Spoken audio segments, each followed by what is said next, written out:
Oh, I've barely begun, Your Honor. You don't seem to understand.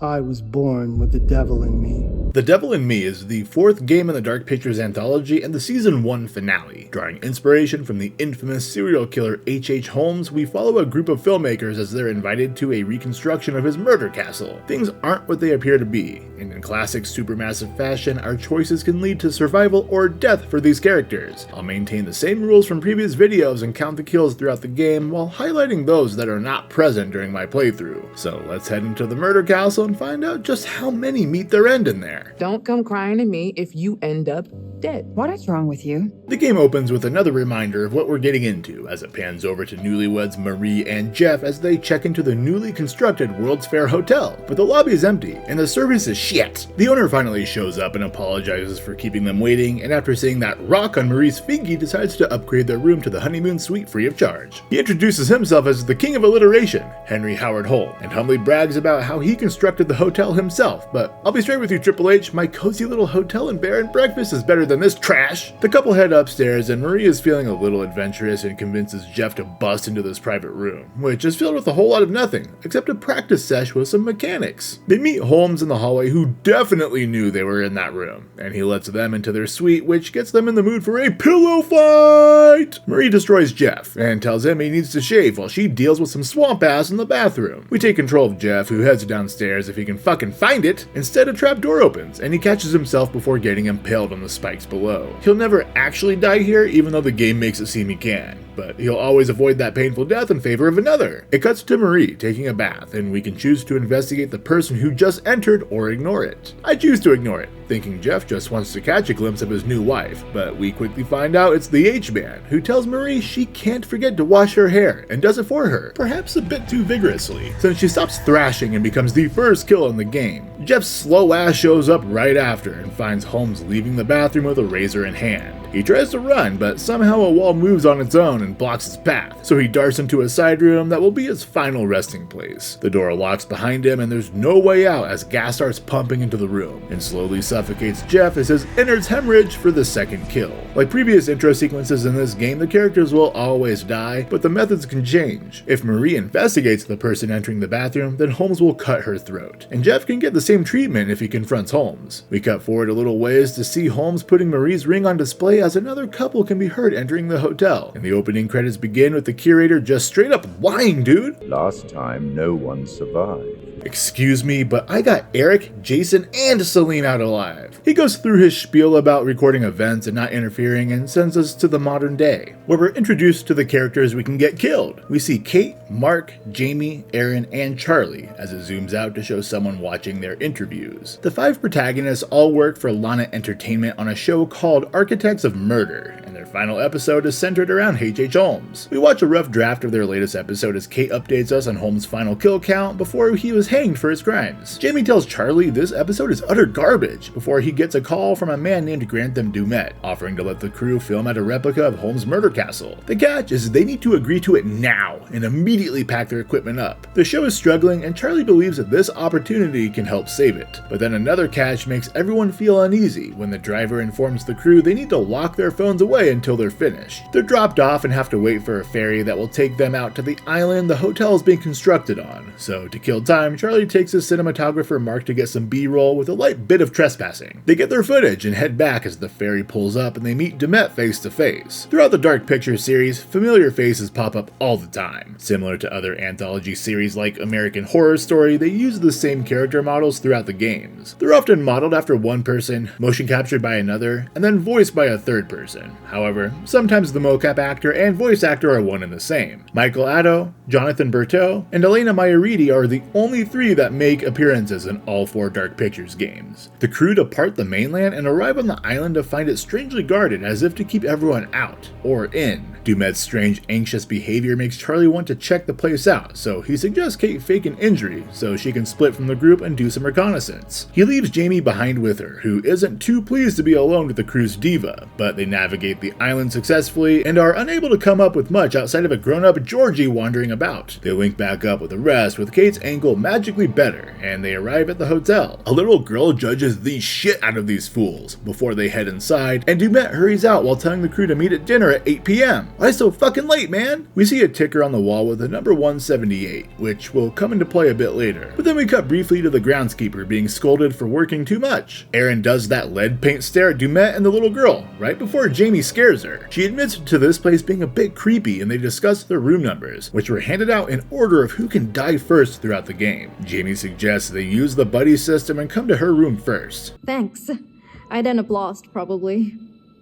It's just a hall, dude. Erin drops her chapstick under the bed and gets a face full of dust, leading to an asthma attack and a makeout session. They hear something outside the door and find Charlie there complaining he can't find his room. He runs clitterference as he demands Erin come show him where she put his cigarettes and tells Jamie they're going to start planning shots before dinner time. Jamie looks out the window to find Dumet and the girl running to the ferry and leaving the island. Then hears another creaking sound, but this time behind the mirror, where we see someone is actually watching her. We get a glimpse of some mannequins before Erin confirms with Charlie that his cigarettes have vanished. He shows her his business card and look at that subtle off-white coloring, the tasteful thickness of it. Oh my god, it even has a watermark. Charlie is jonesing hard and beelines it for the bar on the ground level where a lone pack of them makes him go primal. Someone approaches from behind and suddenly disappears when Erin calls in saying it's about dinner time. We cut to Kate and Mark as they discuss getting an intro segment shot before they eat and have to break some of Dumet's rules to do so, which earns a jump scare. Fuck! They're unable to get any shooting in before they meet for Din Din, where Jamie tells the others she witnessed Dumet leaving the island, so dinner won't be happening. Erin doesn't need dinner though. She's got her mind on other things. The crew discusses the strangeness of their situation and get uncomfortable vibes from it all, but Charlie thinks Dumet's absence can work in their favor as they have free access to the hotel for shooting purposes. They all separate to get their equipment set up, but when Erin grabs her microphone, she hears some noises down the hall and uses it to pinpoint the location. However, the hallway seems to be changing on her, and the power cuts out and she winds up trapped in a small dark room. It cuts over to Jamie, who appears to be the culprit of the outage after tripping a breaker with her light setup. We notice the counter has gone up by 2 as we pass by it and get the lights back on soon after. They hear Erin scream and we cut back to her as she panics while realizing she's not alone. Fear has her asthma acting up, so the guy kindly hands over the inhaler, but Erin stabs that motherfucker instead. Yeah! Bro casually pulls the mic out of his shoulder and shows her how it's done, shoving it up through her jaw and lifting her off the ground as she becomes the first modern death on the kill count. This is the first possible death for Erin in the game, but if you don't attack him, funnily enough, Erin makes it through this scene and has several other ways she can be killed as the game progresses, with stabbings or axings being the most prominent method. The others break into the room only to find it empty, and we leave them there so the curator can admit it can be frustrating to watch me fuck things up. By this point, the crew is concerned about their predicament, but Charlie tells them to get some footage and that Erin will turn up and he'll take Jamie and go to try to find Dumet. They find evidence of foul play, and Charlie makes some of the dumbest fucking excuses to justify it. It's just blood. They follow the trail and find the groundskeeper tied up and pleading for help. But once Charlie gets close enough to the cage, a wild scythe appears. Charlie stepped on a pressure plate, and if he steps off, the scythe will impale the man, and to help get that going comes a masked individual with a knife. He performs a poor back alley piercing on Charlie's nose, which sends him reeling backwards and off the plate, sending the scythe the rest of the way down into the groundskeeper for another kill. The lights go off, and once they're back on, the masked man and the groundskeeper are gone. It's just blood. They sprint to the front door but are blocked from leaving, so we cut to Kate hugging some amethyst and getting made fun of by Mark since he's an Amber Steel player. They leave the room and watch the walls move, effectively cutting them off from both Jamie and Charlie, who scream at them to find a way out. Meow! We follow Jamie and Charlie again as they follow the sound of kids' voices and allow themselves to get locked in this fucking freezer. Come on, guys! There's a door in the back, but the handle breaks off and sends Charlie plummeting down a trap door. We're bounced back to Mark and Kay as they shout the names of their fellow crew members. Keep it down. Wait, you were just shouting too, what the fuck? They notice the barred doors and follow the sounds of voices to the dining room to find mannequin replicas of themselves running recordings of their own voices. Jamie is able to find her way there as well and tells the others they saw Dumet rocking that phantom mask and killing their groundskeeper. Jamie shows her mannequin what's up, but it gets the last laugh when a real fucking eyeball flies out onto the table and freaks everyone out. We join Charlie as he wakes up and begins looking for a way out, only to be lured into an obvious trap by some cigarettes. Of course, the door shuts behind him, and we see the other three discover a passage in the bar that leads to some monitors so they can watch Charlie try to unlock it. His stubby arms can't grasp the latch, so he checks the grate on the floor and notices it's a little loose. But as he does that, gas starts getting pumped into the room and Demet shows up to get a closer look as one of his mannequins rises from the floor with a lighter in hand. I have Charlie lift the grate to try and dodge the fire, but the room is hot as hell and he screams as it cuts to the curator. Things are starting to heat up.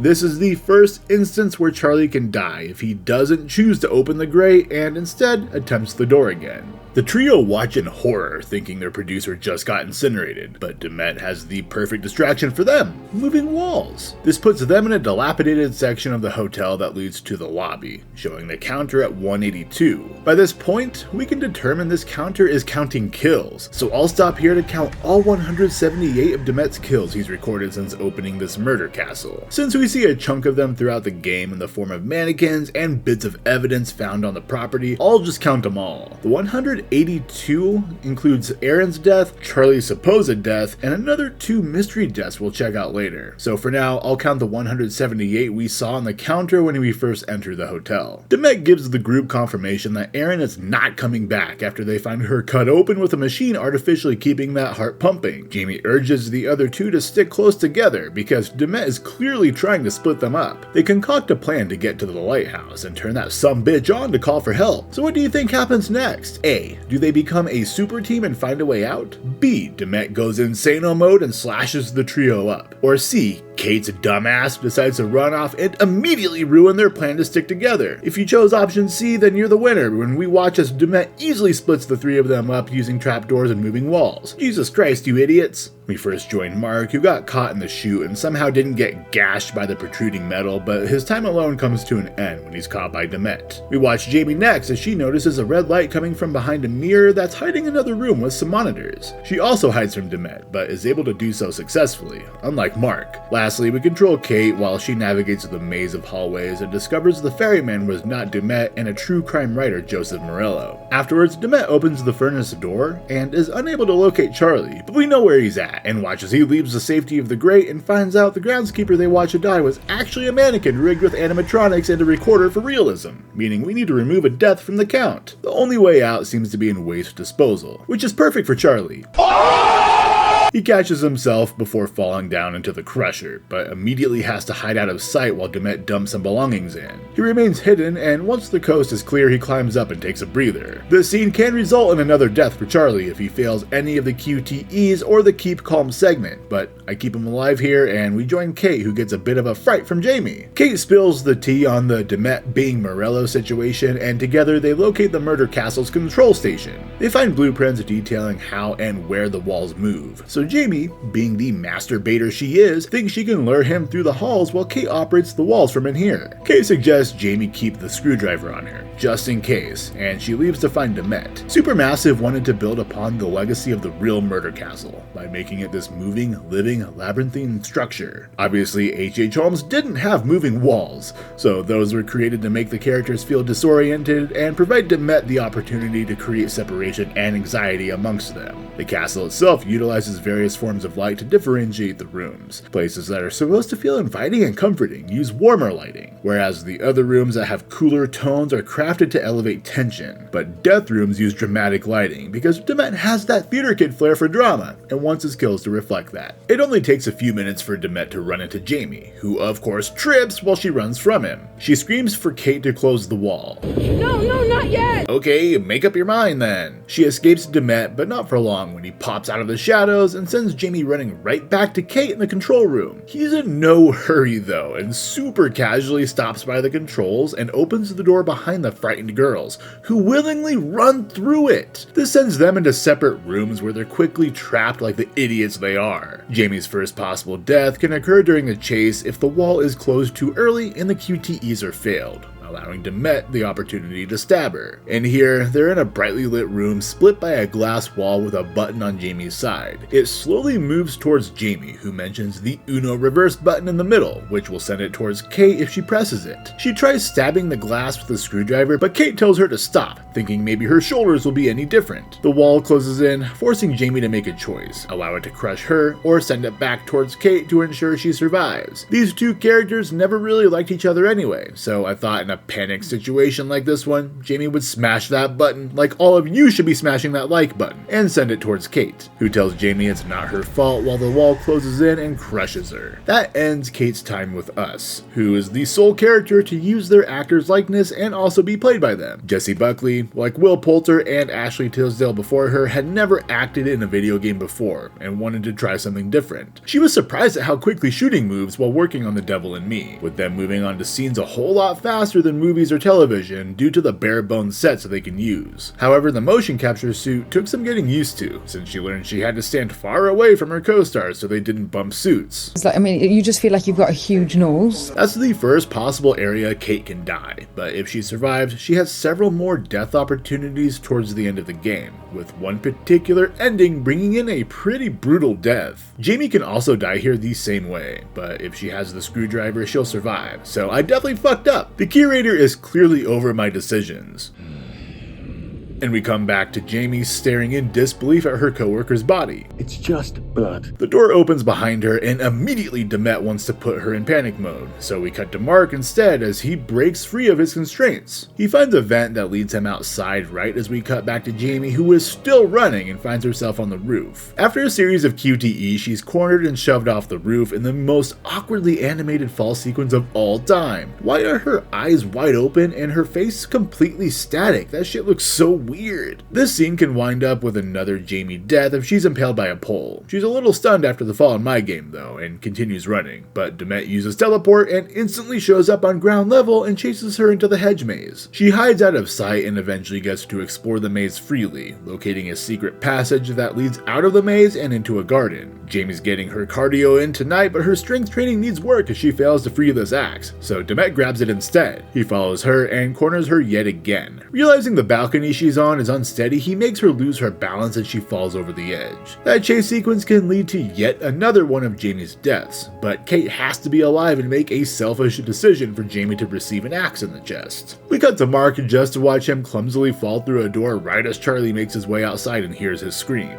A good barky boy shows up to scare Charlie, who believes he nearly escaped death. Fucking fetch. Ugh, Charlie, quit trying to make that happen. It's not gonna happen. Charlie finds Mark, who are both relieved to see each other, and head towards the lighthouse, but have to make their way through this warehouse building first. They hop into the most obvious hiding spots ever when they hear footsteps, and Demet clearly knows something is amiss, but decides to do the most half-assed search of the room. If Charlie fails the keep calm segment here, Demet will seize being a lazy killer and makes Charlie pay. Demet leaves, giving Mark and Charlie free reign of the building, where they see several of Demet's kills strung from the ceiling. In an attempt to find a way out here, Charlie uses the loudest method ever by dropping this massive crate on the floor to bust through it, which leads them outside into a precarious situation as they're forced to balance on some unsteady wooden beams with one breaking under Mark's foot. Charlie is able to navigate it successfully, but if you fail the balancing portion, he will fall to his death. We check on Jamie again, who we confirm is perfectly fine despite 2 major falls in a row. But luckily there's an emotional support dog on site. Demet follows the canine's noises, and you can be a real piece of shit here and stab the dog with a broken bottle. If you did, shame on you. Demet finds the two of them in a back room and straight up murders that Campbell's soup. Connie the dog hates when people waste food and bites the soup killer, giving Jamie the chance to book it. But if Kate is still alive here, this can result in Jamie's head being split open. We watch her unknowingly activate a sensor as she goes towards the lighthouse, and it cuts back to Mark and Charlie as they get to their location. Mark climbs to the top and successfully turns the lighthouse on, searing his fucking eyeballs in the process too. Goddamn, dude. He finds a boat key inside the place and also spots Jamie running for it. But Demet is bored with her and snuck his way inside somehow. Jamie runs into Charlie, who follows Jamie upstairs, where they find Mark on the ground. Demet's hiding spot is just super lazy, and Charlie hits him, and then the three of them just run? Just dogpile the guy and wail on him, come on! The trio beeline it for the water right as a police boat arrives on scene to investigate the lighthouse. He finds 2 bodies bodies covered on the dock, and we learn those 2 mystery bodies counted on the ticker in the hotel were Joseph Morello and his daughter Bethany. They tried to run for it, but Demet pulled them back in on the ferry and killed them. The survivors arrive right as he finds the bodies and have to be cautious when telling him someone else is after them. But he finds out real quick when his boat is set ablaze and his fucking hand is chopped off. He's finished off by Demet and will always get killed here regardless of the dialogue choices made. But Mark sees an opportunity to snatch up his gun and come on. He grabs the cop's mace instead, and the 3 of them run to the nearby boat, using the keys Mark had gathered in the lighthouse. Connie the doggy also joins the crew, and Jamie is able to kickstart the engine right in time. They speed off and relax a bit, but big mistake because Demet was biding his time, suckers, and throws their new pet overboard. This begins a series of QTEs that bounces between the surviving characters. Charlie dodges Demet and immediately dives off the boat in a smart decision, whereas Mark and Jamie stay to fight and use the cop's mace to stun him and wrap him up in the boat's anchor. We see a lot of blood, but no bodies, so he won't be added, and neither will Mark and Jamie as they dive off the boat before it explodes on a rock. This ending sequence can wind up a few different ways depending on who is still alive at this point. Any character can die during the scuffle with Demet, or if they fail to jump off the boat in time. Mark is the only one with plot armor until we get to the lake, and if Kate is still alive, there's an ending that exists where she and Mark make a deal with Demet to serve the same role as Joseph Morello at the start, where they lure in his next victims. They die regardless if they accept or deny his request. We cut to a truck driver as he happens upon the survivors and gets the cops out there. Silver lining is that this whole ordeal convinced Charlie to quit smoking though. Good job, dude. We join the curator, who frankly seems a little pissed staring at Demet's name on paper, and something evil deads its way down the hall towards his library. He tells us farewell, and we get an end scene confirming Demet is still alive, and moves on to a new location to continue luring unsuspecting groups into his traps. Where they like this video and subscribe to this channel. And that's where The Devil in Me ends. When they first announced it'll be an H.H. Holmes inspired game, I was excited. But unfortunately, this is the weakest entry in the 4 Dark Pictures titles. None of the characters really clicked for me, and some of the decisions made outside of our control were frustrating. I do think the lore behind Demet is super interesting though. An FBI agent turned serial killer that faked his death to throw people off his trail, and who may or may not have supernatural abilities. I wish that was explored more instead of laid out as collectibles to be found throughout the game. This being the season 1 finale also means we went out on a bang with the most kills in one of these games so far at 185, despite most being done off screen. It took me 6 hours exactly to finish the game, which means we get a kill on average every 1.95 minutes. No kill is avoidable outside of the 5 main crew members, so the minimum kill count achievable in the game is 183, and the maximum achievable is 188 if everyone dies. That finishes off the Dark Pictures games, which means my super massive marathon will come to an end next week with The Quarry. If there's enough demand for the casting of Frank Stone, I'll do that one as well, but I need a break from these types of games, and we'll do something more traditional soon. Thanks as always for watching. I'm King Deschain, signing off for now.